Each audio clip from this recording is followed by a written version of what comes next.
Pemirsa, warga satu kampung di Padang Sidempuan, Sumatera Utara tertipu tabungan lebaran. Pelaku membawa kabur uang 1 miliar lebih yang dikumpulkan dari warga.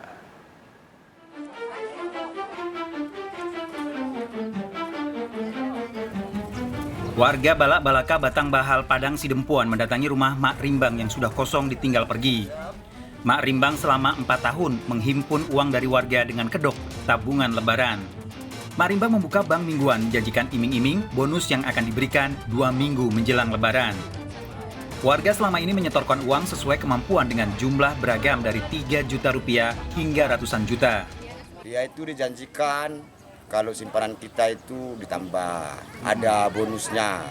Walaupun tidak tertera di situ entah sekian persen, tapi ada bunganya. Berapa lama kita mau nabung sama dia, Bang? Udah sekitar 4 tahun 5 tahun lah berjalan. Ya, 5 tahunan.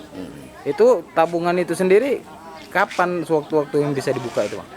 Bulan puasa. Bulan puasa, mendekati hari raya. 2 minggu Kurang itu. Seminggu, kurang 2 minggu udah bisa diambil. Cuma Menurut Kepala Dusun Batang Bahal, satu desa hanya 4 orang yang tidak menabung di Mak Rimbang.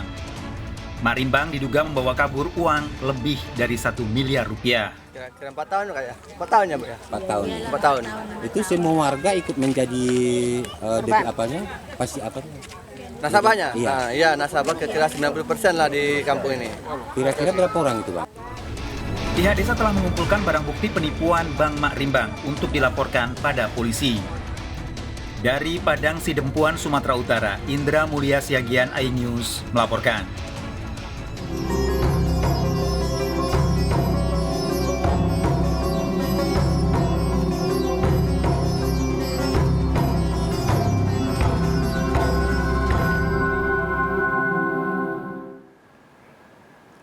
Pemirsa, hidup di balik jeruji penjara, puluhan napi perempuan di Lapas Perempuan Sukun, Kota Malang menemukan jalan untuk bertaubat. Sebagai obat hati, para napi perempuan ini mengaji hingga 2 kali khatam Quran dalam sehari. Dalam 1 bulan, para napi ini bisa 60 kali khatam membaca Al-Quran.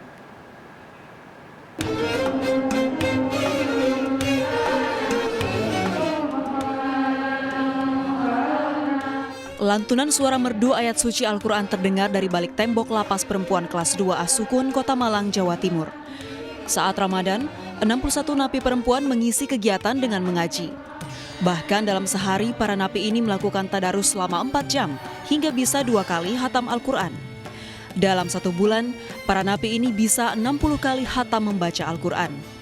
Bagi Indah Nuari, napi kasus narkoba, selama 6 tahun berada di balik jeruji penjara memberi hikmah tersendiri. Indah justru belajar membaca Al-Quran di dalam penjara. Hingga akhirnya kini Indah bisa memimpin acara khatam Quran. Menurut Indah, mengaji ampuh sebagai obat hati. Satu harinya bisa 1-2 kali khatam. Jadi 1 bulan biasanya 50-60-an. Di pondok pesantren itu jamnya kan dikurangi. Jadi daripada di dalam blok kita tidak ada pekerjaan, kita gunakan untuk mengaji. Membaca dan memahami makna Al-Quran membuat para napi takut mengulangi kesalahan serupa. Alhamdulillah, memang saya merasakan secara pribadi maupun teman-teman yang lain banyak sekali manfaat, banyak sekali perubahan. Dan yang lebih penting lagi, kebersamaan kami sesama napi juga lebih ada. Melalui kegiatan ini, diharapkan berdampak baik pada perilaku warga binaan, termasuk disiplin dan patuh pada peraturan. Lalu mengadakan tadarus, kemudian sholat tarawih. Gitu. Ada juga kegiatan belajar membaca Al-Quran. Alhamdulillah setiap harinya bisa khatam sampai 2-3 kali. Kalau bonus khusus sih tidak ada, hanya akan mempengaruhi penilaian nanti dalam anak-anak itu memperoleh hak integrasi. Dari Malang, Jawa Timur, Denny Irwansyah, iNews melaporkan. Pemirsa, kita akhiri perjumpaan kita dalam berita kriminal sergap edisi hari ini. Ingat, kejahatan mengintai di sekitar Anda. Selalu waspada, taati protokol kesehatan termasuk memakai masker, jaga kesehatan Anda dan keluarga.